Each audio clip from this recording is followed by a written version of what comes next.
ತಾಲೂಕಿನ ಸುಕ್ಷೇತ್ರ ಕೋರವಾರದ ಶ್ರೀ ಅಡವೀರಭದ್ರೇಶ್ವರ ದೇವಸ್ಥಾನದ ವಾರ್ಷಿಕ ಜಾತ್ರಾ ಮಹೋತ್ಸವ ಫೆಬ್ರವರಿ 16ರಿಂದ 18ರವರೆಗೆ ಅತ್ಯಂತ ವಿಜೃಂಭಣೆಯಿಂದ ನಡೆಯಲಿದೆ ಅಂತ ಆಡಳಿತ ಅಧಿಕಾರಿಗಳು ತಿಳಿಸಿದ್ದಾರೆ. ಫೆಬ್ರವರಿ 16ರಿಂದ ಮಹಾಶಿವರಾತ್ರಿ ಪ್ರಯುಕ್ತ ವಿಶೇಷ ಪೂಜೆ ಹಾಗೂ ಶಿವ ಭಜನೆ ನಡೆಯಲಿದೆ. ಫೆಬ್ರವರಿ 17ರಂದು ರಾತ್ರಿ 11 ಗಂಟೆಗೆ ಪುರವಂತ ಸಹಭಾಗಿತ್ವದಲ್ಲಿ ಪ್ರಸಿದ್ಧ ಅಗ್ನಿ ಹಾಯುವ ಕಾರ್ಯಕ್ರಮ ಜರುಗಲಿದ್ದು ಭಕ್ತರು ಅಗ್ನಿ ಪ್ರವೇಶ ಮಾಡಲಿದ್ದಾರೆ. ಜಾತ್ರೆಯ ಪ್ರಮುಖ ಆಕರ್ಷಣೆಯಾದ ಭವ್ಯ ರಥೋತ್ಸವವು ಫೆಬ್ರವರಿ 18ರಂದು ರಾತ್ರಿ 8 ಗಂಟೆಗೆ ಜರುಗಲಿದೆ. ಅಂದು ಸಂಜೆ ನಂದಿಧ್ವಜ ಹಾಗೂ ಕುಂಭ ಕಳಶದ ಮೆರವಣಿಗೆಯೊಂದಿಗೆ ವಿದ್ಯುತ್ ದೀಪಾಲಂಕಾರದಿಂದ ಕಂಗೊಳಿಸುವ ರಥೋತ್ಸವ ನೆರವೇರಲಿದೆ. ಫೆಬ್ರವರಿ 19ರಂದು ಬೆಳಿಗ್ಗೆ ಮತ್ತು ಸಂಜೆ ಜಂಗಿ ಕುಸ್ತಿ ಪಂದ್ಯಾವಳಿಗಳನ್ನು ಹಮ್ಮಿಕೊಳ್ಳಲಾಗಿದೆ.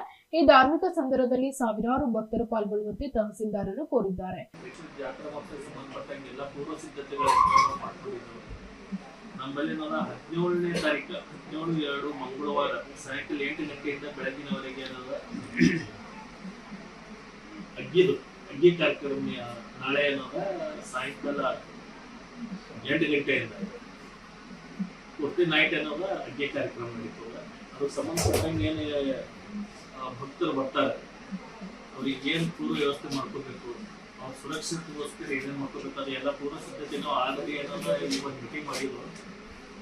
ಆ ಮೀಟಿಂಗ್ನ ಸಂಬಂಧಪಟ್ಟ ಇಲಾಖೆಗಳಿಗೆಲ್ಲ ಮಾಹಿತಿನೂ ಕೊಟ್ಟಿದ್ರು. ಅದ್ರ ಪ್ರಕಾರ ಪೊಲೀಸ್ ಇಲಾಖೆಯವರು ಕೂಡ ಅವರು ಸುರಕ್ಷತೆಗೋಸ್ಕರ ಅವ್ರು ಬರ್ತಾರೆ, ಅಗ್ನಿಶಾಮಕ ದಳದವ್ರು ಬರ್ತಾರೆ, ಆಮೇಲೆ ಹೆಲ್ತ್ ಡಿಪಾರ್ಟ್ಮೆಂಟ್ದವ್ರು ಬರ್ತಾರೆ, KBದವ್ರು ಬರ್ತಾರೆ. KBದವ್ರು ಅವ್ರದ್ದೇನು ಕೆಲಸದವ್ರು ನೋಡ್ಕೊಂಡು ಅವ್ರ ಫಿಟ್ನೆಸ್ ಸರ್ಟಿಫಿಕೇಟ್ ಕೊಡ್ತಾರೆ. ಆಮೇಲೆ PWDದವ್ರು ಒಂದು ರಥೋತ್ಸವದ ಅದು ಕೂಡ ನೋಡ್ಕೊಂಡೆ ಫಿಟ್ನೆಸ್ ಸರ್ಟಿಫಿಕೇಟ್ ಕೊಡ್ತಾರೆ. ಗ್ರಾಮ ಪಂಚಾಯತಿಗೆ ಸ್ವಚ್ಛತೆಗೆ ಸಂಬಂಧಪಟ್ಟಂಗೆ ಎಲ್ಲರಿಗೂ ಅವರಿಗೆ ಡೈರೆಕ್ಷನ್ ಕೊಟ್ಟಿರೋ ಅದ್ರ ಪ್ರಕಾರ ಅವ್ರು ಕೆಲಸ ಮಾಡುತ್ತಾರೆ. ನಮ್ಮಲ್ಲಿ ಸಿಬ್ಬಂದಿ ವ್ಯವಸ್ಥೆ ಸರಿಯಾಗಿಲ್ಲ, ಅದ್ರ ಪ್ರಕಾರ ಕೂಡ ಸ್ವಚ್ಛತೆ ವ್ಯವಸ್ಥೆ ಮಾಡ್ತಾರೆ. ಆಮೇಲೆ ನಮ್ಮ ತಹಸೀಲ್ ಸ್ಟಾಫ್ ಕೂಡ ಯಾಕಂದ್ರೆ ಲಾಸ್ಟ್ ಟೈಮ್ 3 ಕೌಂಟರ್ ಇದ್ದು ಸ್ವಲ್ಪ ರಾಶ್ ಆಗುತ್ತಿತ್ತು. ಅದ್ರ ಸಲುವಾಗಿ ಸತ್ಯ 7 ಕೌಂಟರ್ ಮಾಡಿದ್ರು, ಒಂದು ಸಹಾಯವಾಣಿ ಕೌಂಟರ್ ಆಗಿ ಮಾಡಿದ್ರು. ಏನೇ ಸಮಸ್ಯೆ ಬರ್ತಂದ್ರೆ ಇಮಿಡಿಯೇಟ್ ಆಗಿ ತಿಳಿಸಿದ್ರು, ಆ ಸಮಸ್ಯೆನೂ ಬಗೆಹರಿಸ್ತಾರೆ. 18ನೇ ತಾರೀಕು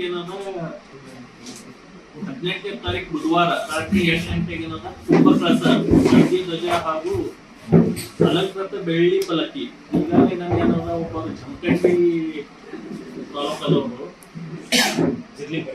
ಜಿರ್ಲಿ ಪರಿವಾರದವರು 20 kg ಚಿನ್ನದ ಬೆಳ್ಳಿ ಪಾಲ್ಕಿ ಕೊಟ್ಟರು.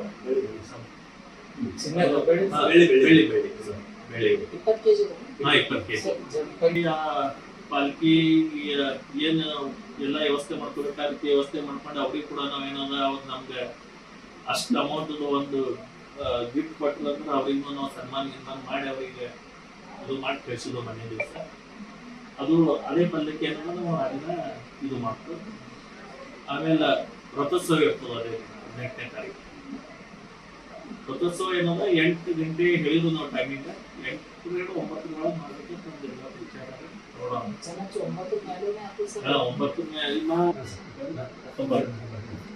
ಪ್ರಸಾದ್ ಹಳ್ಳಿ, SSV TV ನ್ಯೂಸ್, ಕಾಳಗಿ.